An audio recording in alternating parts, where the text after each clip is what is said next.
What if I told you there was a secret mission so powerful, it reshaped a nation forever? In 1951, there was this amazing leader in Iran named Mohammad Mossadegh. He did something super brave. He took control of Iran's oil industry from the Anglo-Iranian Oil Company, a British company that had been making huge profits while leaving Iranian people with almost nothing.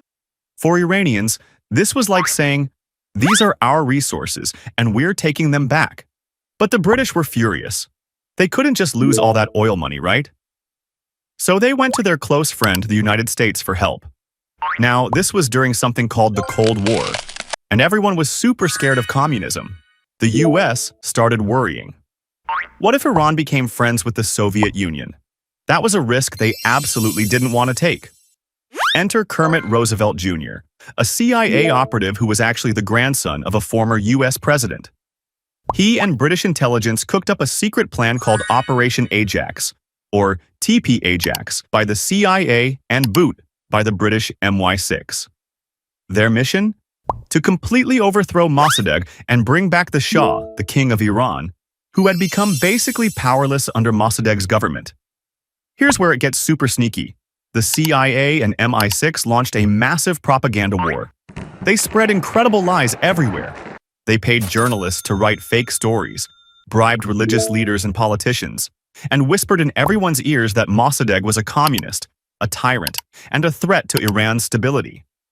They organized fake protests, creating chaos in the streets and blaming Mossadegh's government for the trouble. The Shah, Mohammad Reza Pahlavi, was young and unsure. At first, he didn't want to go along with the plan, but the CIA was super convincing. They basically told him this was his only chance to save his throne, and maybe even his life. The first attempt at a coup wasn't smooth. When Mossadegh refused to step down, the Shah got scared and fled to Italy. For a moment, it looked like Mossadegh had won. But the CIA wasn't giving up. They pumped in more money, rallied their paid protesters, and planned a second coup. On August 19, 1953, Tehran erupted in chaos. Pro-Shah forces, funded by the CIA, stormed government buildings. By the end of the day, Mossadegh was arrested, and a guy named Zahedi became the new prime minister. The consequences were huge. Mossadegh was tried for treason, sentenced to 3 years in solitary confinement, and then spent the rest of his life under house arrest until he died in 1967. The Shah returned to Iran and started ruling with total control. With American support, he built a terrifying regime enforced by Savak, his secret police. The Iranian people's hopes for democracy were crushed.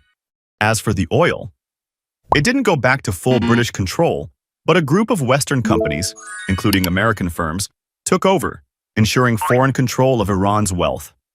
At first, Operation Ajax looked like a success. The West secured its oil supply and kept Iran away from Soviet influence. But they were planting seeds of major future problems.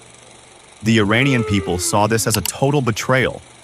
This anger bubbled under the surface for decades, finally exploding in the 1979 Islamic Revolution. Iran became an Islamic republic, and anti-American feelings became a core part of its politics. The big lesson? Interfering in other countries' affairs for short-term gains can create long-lasting, dangerous consequences. The ripples of Operation Ajax are still felt today, a reminder of how complex and painful international politics can be.